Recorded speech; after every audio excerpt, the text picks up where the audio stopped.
Na jauti kai mu da do bi kurasi wa se wanti mensi mate mi sis mi sire why na me yi kwa na treche wo o jari malaria din ya chinsa eja ko akoma 2 years so onom dank proke herba mixture osisi mbadu say from oyire nso doctor ka chene say o malaria mo ani bi oni pedue mu a so onom dank antima x yare malaria ebe kokora obi wo hono ma ne yem ye ne yanso a so onom dank gastro care herba mixture oho beton dank phyto care herba mixture koko ebe ye hu adwuma ma wapono waposo tutu dank extra care herba mixture obenya hoden ne watimi anante mekafo dank no nyina e de amamo na ebenya dodwe nya bi we pharmacy shop ana herba shop also pe dank nura ye be ma obi acho mo number ye sen 0266593330 enroi oba pemfo oba ma akora nufo ene akora woni mfie du mienu ntime no FDA ahwehwe sa edwadie nkrato mu agya tom se eye.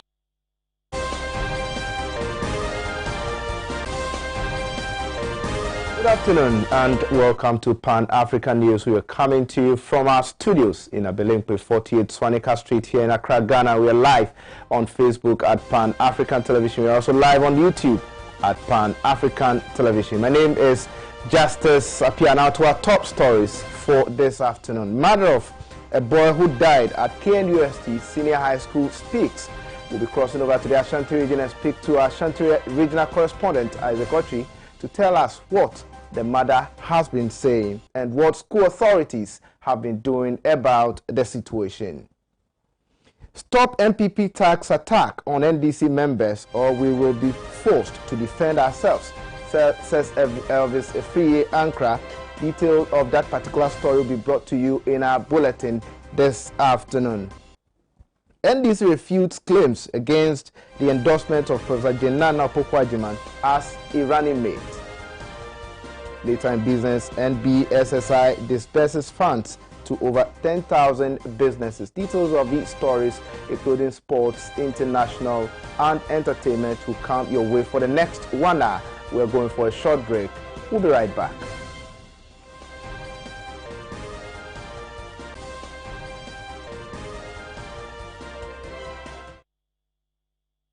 Of the Kwame Nkrumah University of Science and Technology senior high school student who died on Tuesday has given a harrowing and chilling account of how her son lost his life. His mother, Madam Comfort, who spoke in an interview, said her boy, who was suffering from severe stomach ache, was allegedly left in the hands of colleague students for several hours without any move by the school authorities to get first aid administered on him. In a viral video circulating on social media, some students were seen trying to save the life of their colleague, while some teachers looked unconcerned, as many feared the boy might have contracted the deadly coronavirus. The deceased, Richard Sam, had been a day student for over 2 years, but had to join his colleagues in the boarding house after schools were reopened for final year students in the midst of coronavirus pandemic. Madam Comfort noted her son was an ulcer patient and even tried visiting him on a day before the incident, which occurred on Tuesday, July 7th, 2020, but was denied entry by the security men who drove her away mercilessly. According to her, she went back home sad with all that she had bought for the boy, because the security men had been strictly instructed not to allow the patients on campus as directed by government. Unfortunately, the boy got sick the following day, and even though the issue had happened in the morning of Monday, she was only called and informed about the child's situation in the evening where the issue was getting out of hand. She refuted claims by the school authorities that she asked them not to give the boy any first aid or send him to hospital, and insisted that the school authority could have taken him to the hospital, which was close to the school, and wondered why she would fight the school authorities for trying to save her son's life by sending him to the hospital. The boy was sent to the hospital later in the evening, bought all the medicine she was asked to, but the boy could not survive and died the next day. The headmistress of KNUST Senior High School, Felicia Asamoah-Dankwa, has been interjected due to the issue that has disrupted academic work on campus. Meanwhile, the students alleged the authorities at the schools refused to offer the needed help to save the boy when he was in pain, and that led them to embark on a violent demonstration, which led to the destruction of several properties belonging to the school. The vehicle belonging to the headmistress was also vandalized in the process.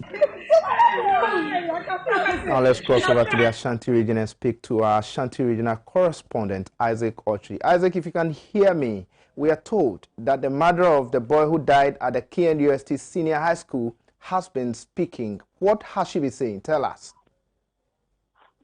Thank you very much. As we all know, this sad incident actually happened a couple of days ago where this young boy was left to death due to the effect of the convict.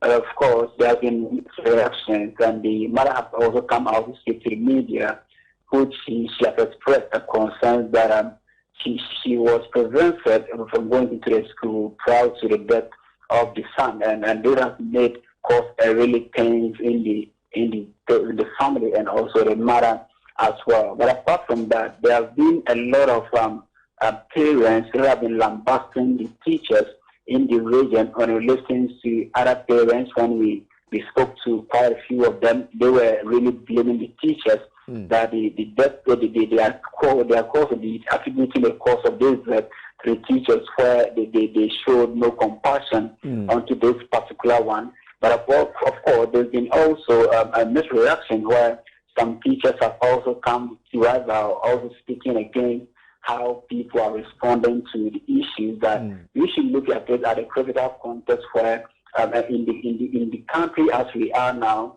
there have not been some provision to cater for some of these things going on in the country. Because once school reopens, the provision for some of the basic protocol that they will need has not been provided.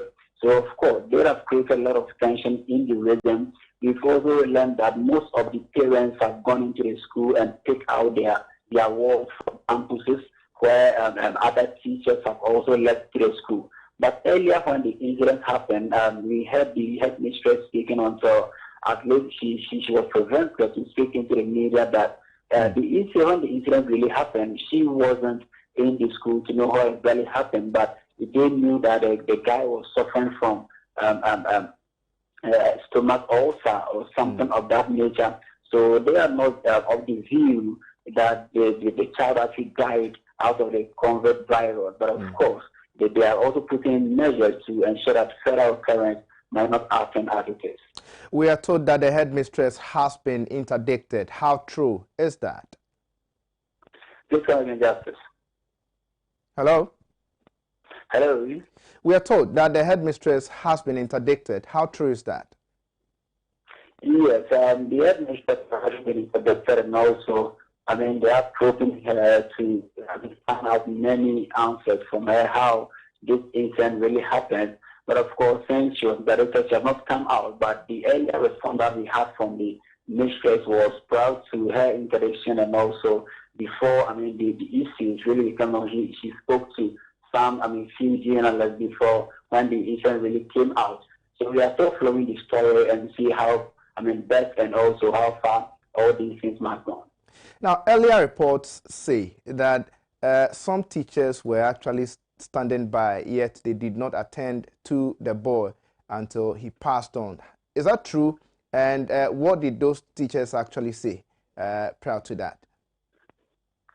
Well, so when you watch the video critically, you will see that there are some people that are standing by while the guy was suffering in the hands of his colleagues on campus.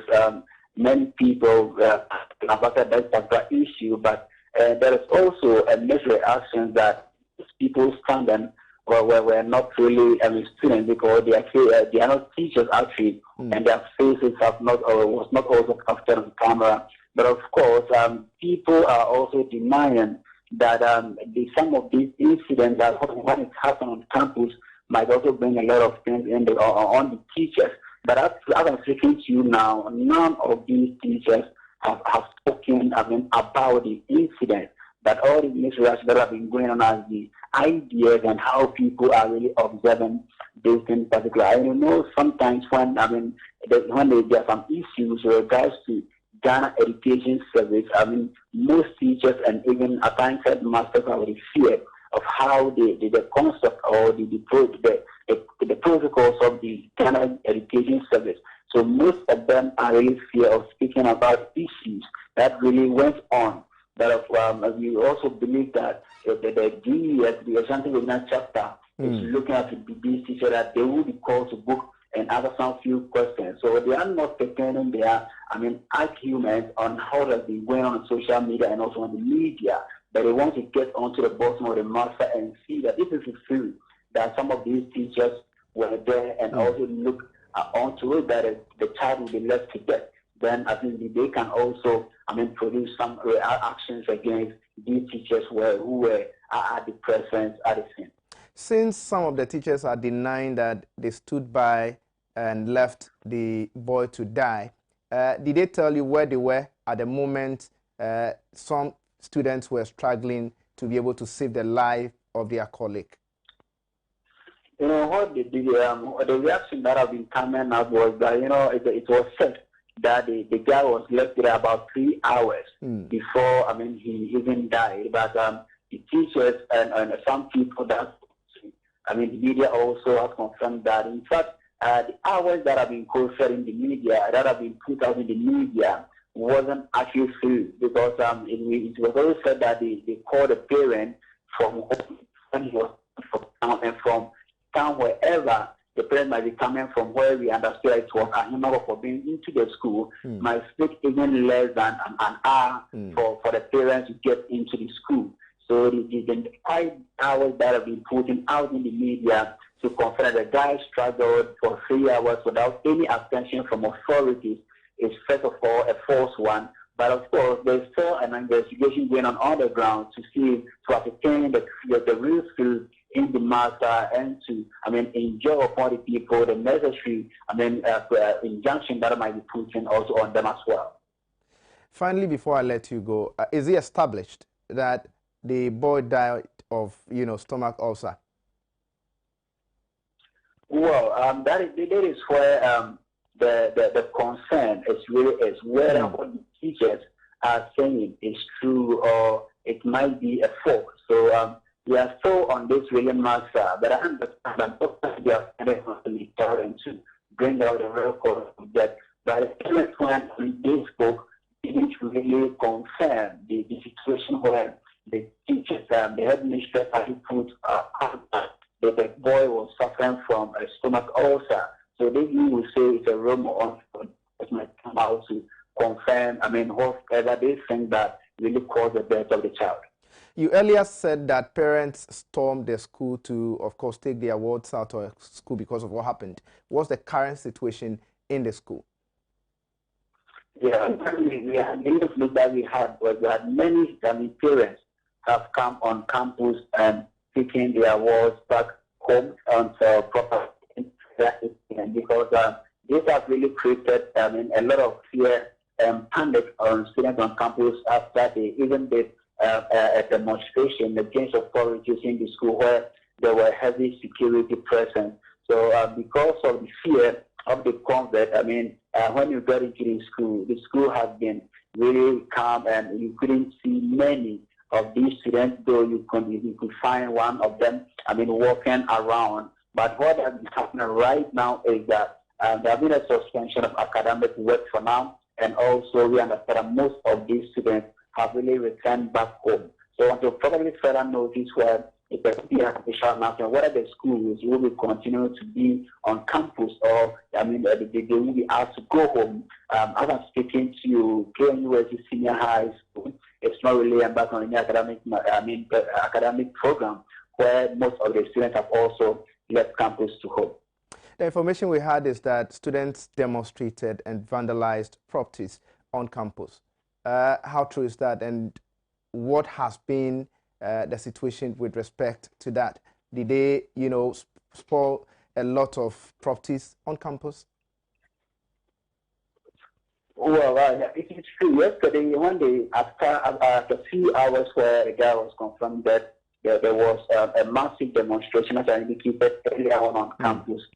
You will see where most of these students chanting, both boys, male and females, chanting and also demonstrating against this particular with red band and one other thing, where we were even told that they even destroyed the headmistress vehicle on campus. They also vandalized many other valuable items. But the car really that they really vandalized was not confirmed as the car that the mistress is using. But of course, it's one of the cars that is found on campus that they vandalized it and threw stones and destroyed that particular vehicles. But apart from that, I think there have been a lot of standards with regarding to some of these things. So we can confirm that the student demonstrated against the authorities yesterday. But of course, the presence of the security also prevented them to go to an extreme where they were not supposed to go.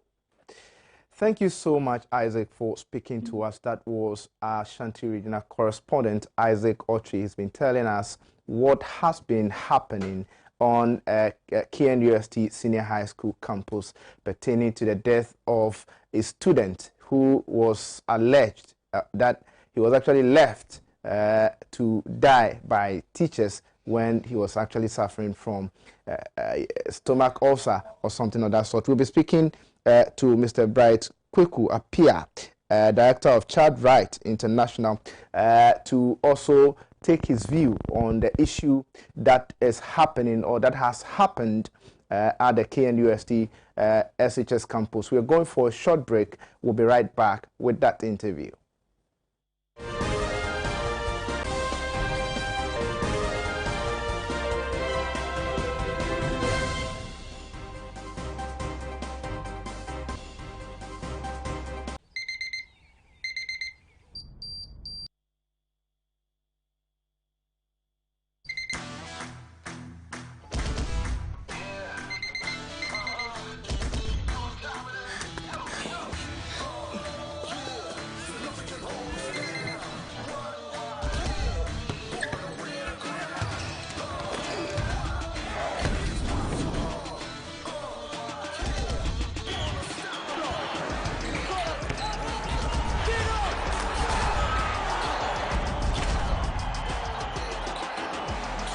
Breakfast your day. Every day. Every day.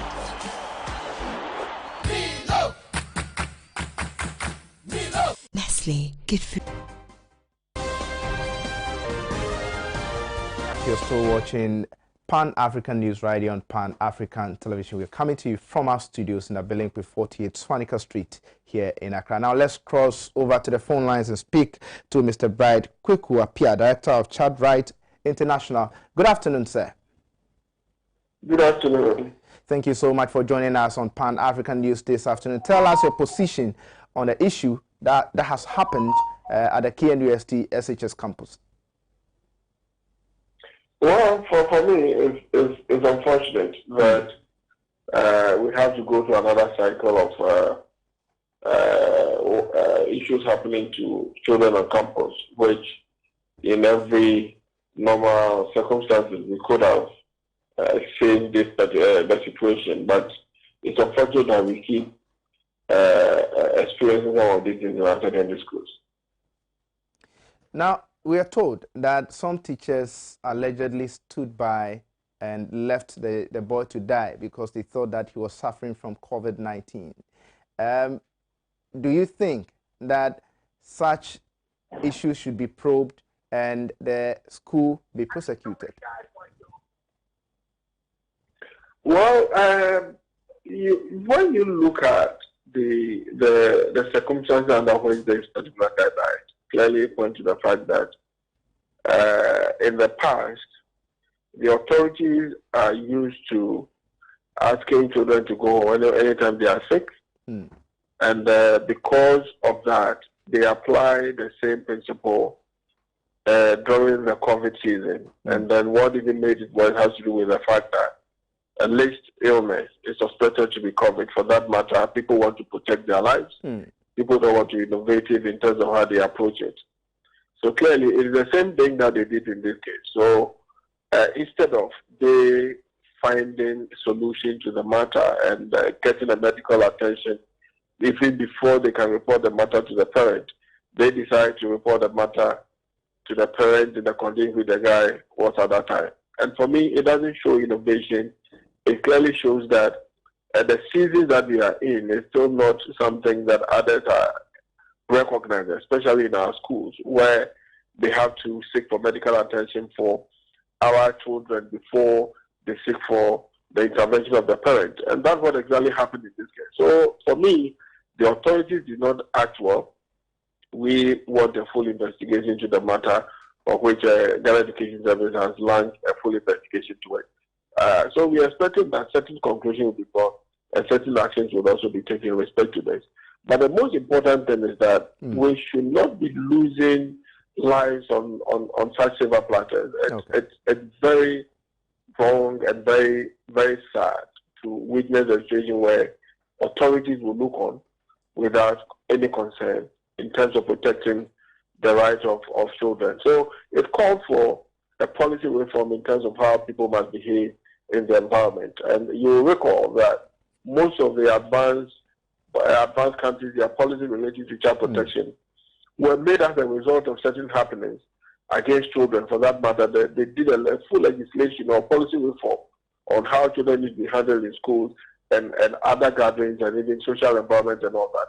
So these things must also inform the way and manner we conduct ourselves. We should not just allow school administrators to think that they can't exercise discretion when it comes to issues related to children. And even if they cannot do that, I think the system should be able to tell them what exactly they have to do in terms of how they protect the rights of children. And that's what, for me, is missing in this particular case that resulted to the death of this particular child. Now let's look at the protection of children on various senior high school campuses and all of that during this COVID-19 period, whilst they have to be in school and be able to write their exams. Do you think that government has done enough when it comes to protecting them in this era? Well, I've said on a number of occasions that when it comes to the provisions of the PPEs, I think that government has done extremely well, providing it for the student. But what I feel did not go down what has to do with the information that must go with the PPEs. We don't have children having information about the usage of the PPE, and also how we can constantly drown the issue in the minds of the student that, look, this is what you need to do to protect yourself and all that. So it has created some kind of problem in terms of how they have to use it, though the things are available. So information gathering, information dissemination is very, very key in the process. For me, I think that is lacking in the whole arrangement in terms of how we want our children to protect themselves while they're in school. Before I let you go, we've heard of, cases of COVID-19 on some of the campuses. A typical example is the Accra Girls Senior High School, and then followed by the boy who died at KNUST Senior High School. People are saying that if schools should be closed till even next year, it wouldn't affect anybody. And so why are we still trying as much as possible to make sure that we allow the kids to go back to school, especially when Nigeria has pulled out of the WASSCE exams coming up? Do you share the same sentiments with people who are saying that the schools should be closed, the students should be asked to go back home till COVID-19 has come down in Ghana, or it's over?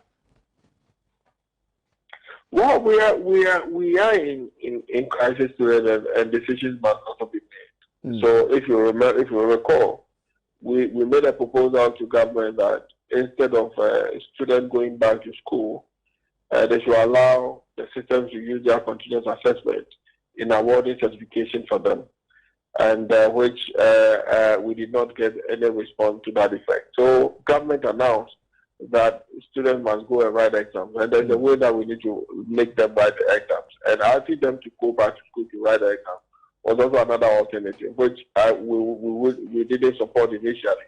But when it became clear that they cannot use the continuous assessment in giving them certification, and then the alternative was for us to also advocate that students must have the opportunity to write exams in order for them to advance their course when it comes to long life learning and all that. So that is the premise for which we made this distinction.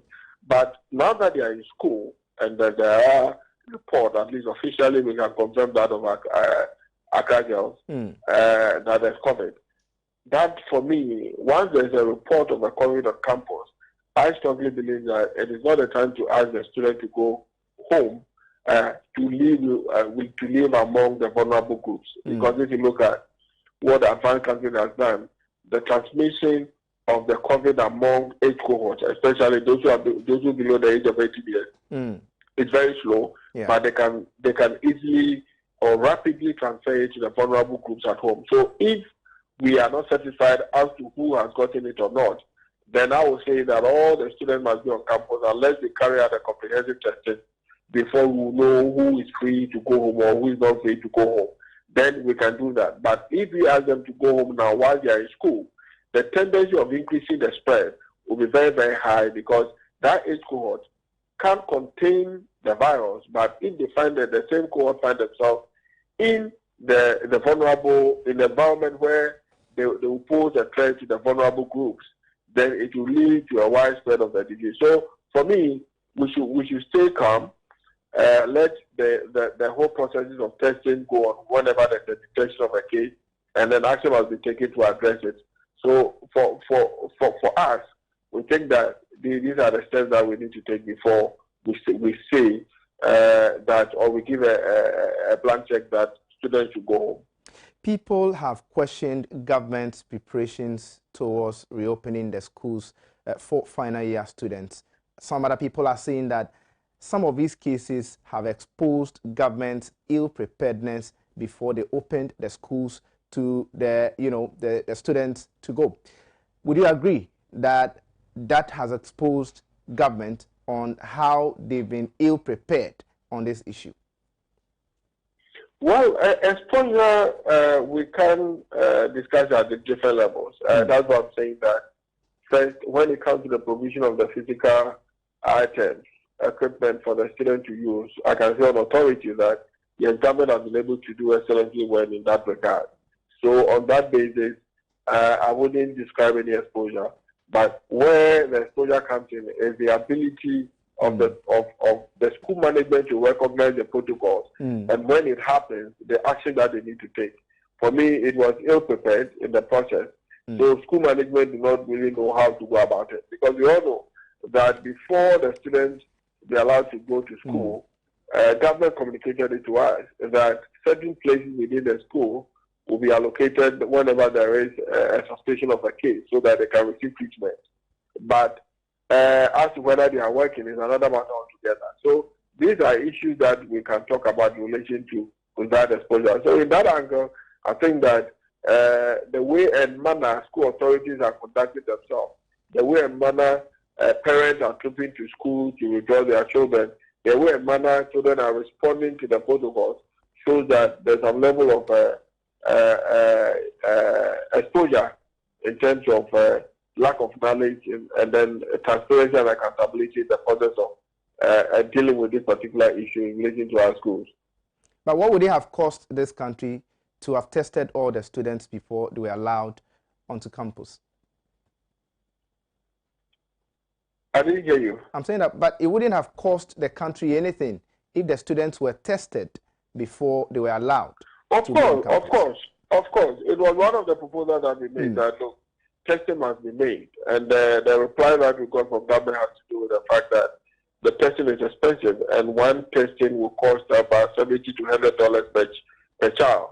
So doing it on that scale would pose a cost to the state and all that. So for me, when explanation came, and then also the studies that we've done in terms of the behavior patterns of the COVID among such age cohorts, we also came to the conclusion that, okay, anytime there is a detection, certain action, certain comprehensive laid out action must be taken in respect to that. But if we have money to do the testing, I think that would have also resolved most of the issues that we are having now. All right, thank you so much, Mr. Bright Kweku Appiah, for speaking to us. He is the Director of Child Rights International. He's been speaking to us on the issue of the KNUST Senior High School boy who died recently.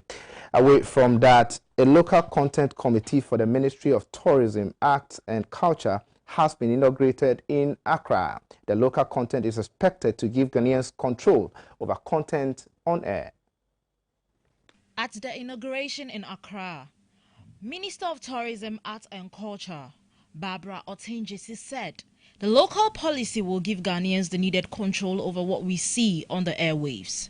On behalf of the Ministry of Tourism, Arts and Culture and the National Film Authority, I am really excited to inaugurate the Local Content Committee today, which is one of the important commitments to the film industry towards the introduction of a local content regime in the electronic media. The local content policy is a policy which will provide the guidelines for a minimum requirement of Ghanaian produced content on our media landscape.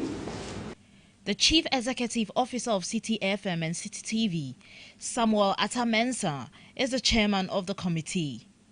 The rest of the committee are Zakaria Abdullahi, Kofi Nate, Akofa Ejiani, Kofi Oheme Owusu, Rukiatu Ankra, Samuel Jando, and Ernest Boateng.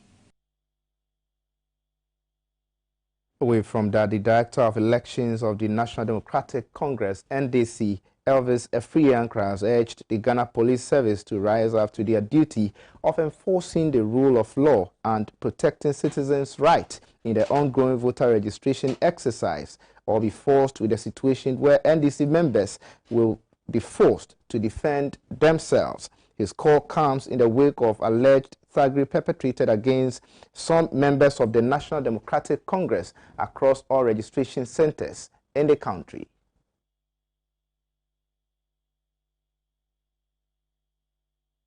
At the NDC weekly press briefing held at the party's national headquarters in Accra yesterday, the former sports minister presented pictorial and video evidence of injury sustained by NDC members at the hands of alleged MPP thugs.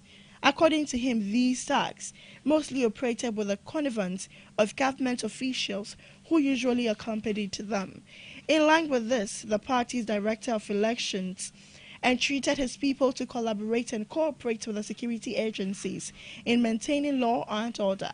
He also cautioned the police to rise up to their duty of ensuring the role of law and protecting citizens' rights in ongoing voter registration exercise, or be faced with a situation where NDC members will be forced to defend themselves. We are very law-abiding people. We will not attack anybody. So far, we have cautioned our people to collaborate and cooperate with the security agencies. It appears as if consistently the regular police and maybe the military appear not to be able to deal with these things. We are sending a note of caution. We are peace-loving people. We want to cooperate and collaborate with the police. They should deal with these incidents. If these incidents continue, as long as we will ask our people to go and register, if they continue, we will tell them to defend themselves, because they have a right to defend themselves. Every citizen, you have a right. If a thief is coming to your house to come and steal your goods or to maim you or hurt you, you have a right to self-defense. We don't want to get there. So we are calling on the police, deal with these things and let us have confidence that you are a neutral police force that is there for all Ghanaians. We have provided more than enough evidence, and all these matters have been reported to the various local police. We want to see what actions they will take. If these things continue, whilst we call on our people to go and register, please don't go and die. We need you alive. We call on the police to thoroughly investigate and prosecute the perpetrators of this crime. A known member of the MPP's Invisible Forces by name Labaran, who lives in Akweteman, was spotted in a Ghana Armed Forces uniform, creating chaos. In many parts of the country, the military are all over the place in the company of MMDCs, MPs, or MPP parliamentary candidates. Known MPP members are going around attacking people who challenge non-residents who had been barred to register in these constituencies. This was a major source of confusion at Aketebo Registration Center in the Upper Menya constituency. Our IT department has built a solid system. So we are able to tell whatever figure. So this 2.2 million, you said they said, is not what they put out earlier. And after the first rotation, they said 1.2. So if within this time, they said they've added 1 extra million, we will know. You have the capacity to know. So anybody who wants to play funny will know.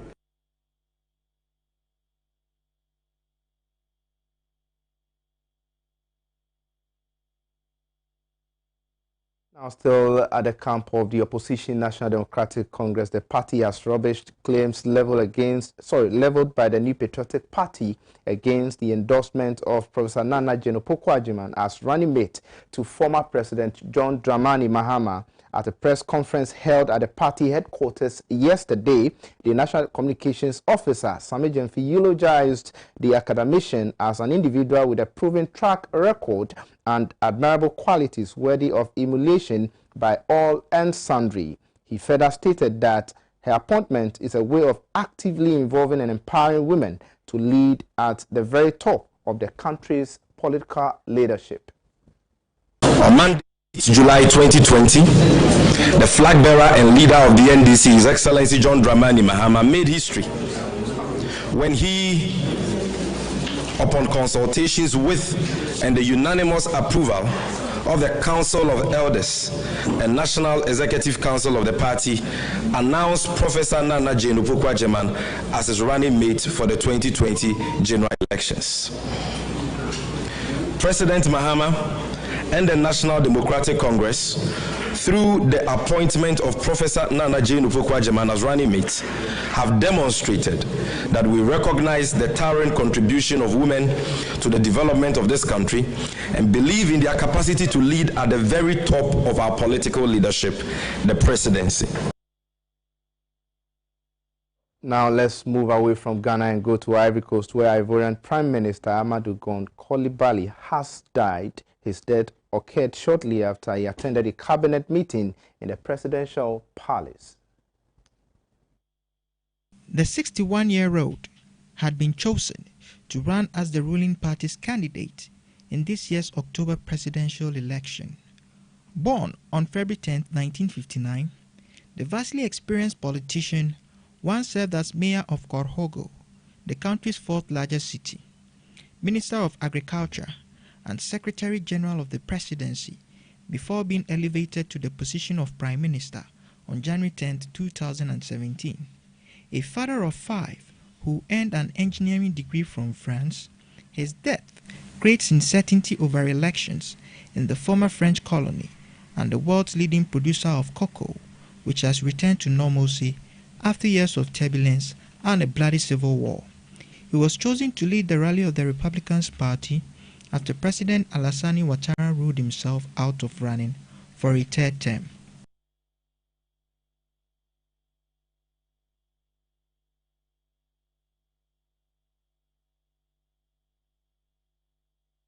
Now to our health story, we'll be looking at the health benefits of onion. Onion, botanically referred to as Allium cepa, is widely cultivated in Africa, Europe, Asia, and North America. The nutritious, low-calorie flowering plant has numerous health and nutritional benefits.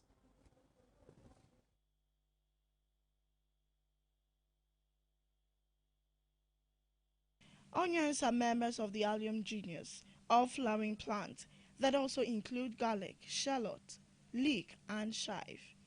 These vegetables contain various vitamins, minerals, and potent plant compounds that have been shown to promote health in many ways. In fact, the medicinal properties of onions have been recognized since ancient time, when they were used to treat ailments like headaches, heart disease, and mouth sores. These vegetables is particularly high in vitamin C, a nutrient including in regulating immune health, collagen production, and tissue repair, and iron absorption. Vitamin C also acts as a powerful antioxidant in your body, protecting your cells against damage caused by unstable molecules called free radicals. Research shows that eating onions may help reduce heart disease risk factor, such as high blood pressure, elevated triglyceride levels, and inflammation. Red onions are rich in anthocyanins, which are powerful plant pigments that may protect against heart disease, certain cancers, and diabetes. Aside its good health benefits, onion has some health risks that one needs to be aware of, and such risks that people face are onion allergies, may experience red, itchy eyes, and rashes if an onion comes into contact with the skin. People with intolerance to onions may also experience nausea, vomiting, and other gastric discomfort. That's all for the local stories. Up next is business.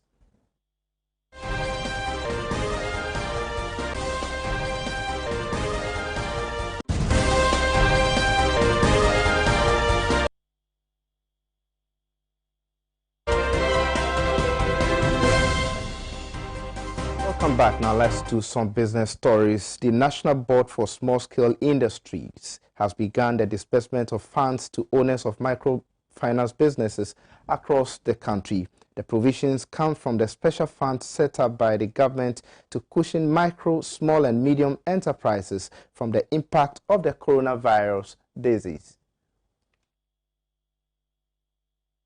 The National Board for Small-Scale Industries began the disbursement of 1 million Ghana cedis to 1,000 applicants under the first tranche of the 1 billion Ghana cedis Coronavirus Alleviation Program Business Support Scheme.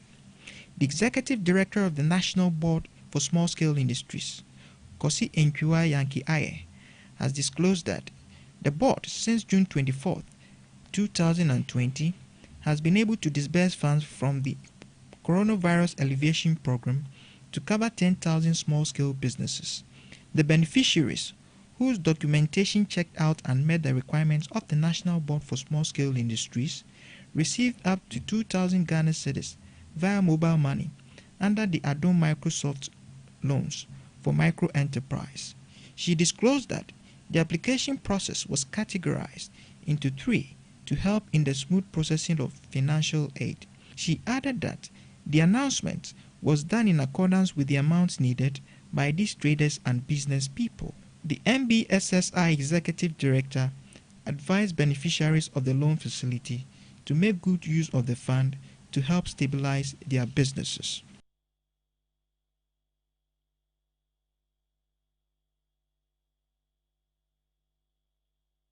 Now, the Bank of Ghana has commended Gold Company Limited for taking initiative as the first oil marketing company to enter into electronic payment system through the Gold GH Link card usage at all Gold filling stations. Head of BOG Payment Systems, Mr. Seto Amekuji, who gave the commendation, said digitization brings many benefits and can help scale up access to financial services at point of sales.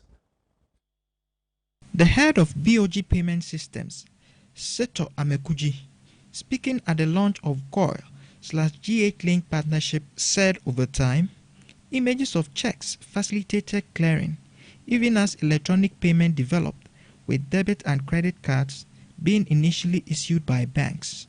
He further revealed that financial digitization has unleashed a wave of financial products and services at minimum cost to meet current business demands for financial services, especially under the current COVID-19 era. Board Chairman of GOIL, Peter Kwamena Esifi Battels, classified the project as a major step forward in GOIL's digitization drive towards satisfying the needs of all customers.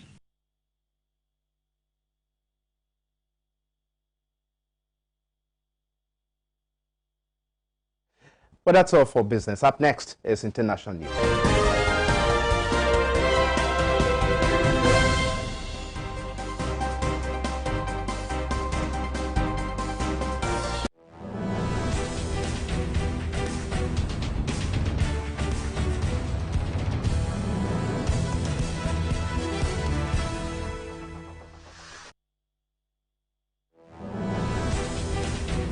Welcome back. Now let's go and do some stories from our international partners. People's Dispatch. On July 6, various social movements, trade unions and left-wing political parties manifested their rejection of the Urgent Consideration Law, LUC, approved by the Chamber of Deputies on July 5. The LUC is an anti-worker and neoliberal legislation promoted by the ruling right-wing government of President Louis Lacalle Pou.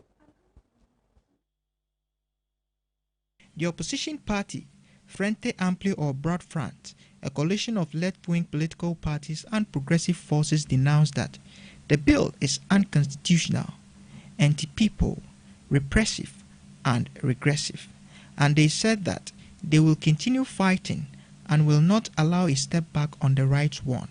Some sectors of the Frente Amplio proposed collecting signatures to repeal the LUC. The procedure could lead to calling a referendum to eliminate the said legislation. The initiative has the support of the Uruguayan Union Center, the Inter-Union Plenary of Workers, National Convention of Workers, and the Uruguayan Communist Party. The LUC was approved in general by both the Chamber of Deputies and the Senate last month amid the massive national protest and strike against it. The general approval gave way to debate on the legislation's articles and made changes in them. After suggesting modifications and approving the same on July 5th, the deputies have sent the bill to the Senate.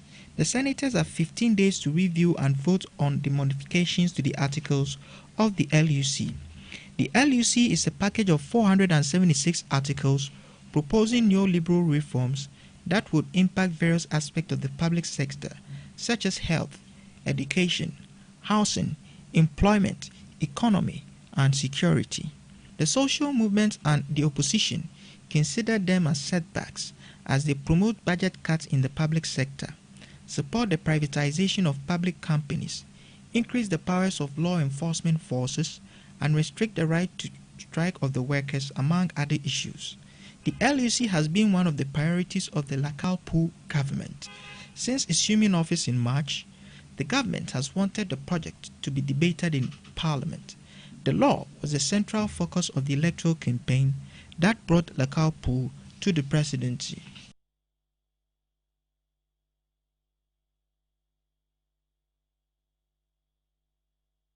Well, away from that, Brazilian President Jair Bolsonaro affirmed on Tuesday, July 7, that he tested positive for COVID-19. The information was confirmed by the Special Secretary of Social Communication. The move will affect thousands of foreign students enrolled universities that have recently turned their classes entirely online in the upcoming academic term because of the COVID-19 pandemic. The ICE statement read that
My name is Ivedras. Now let's do some sports here on Pan-African News.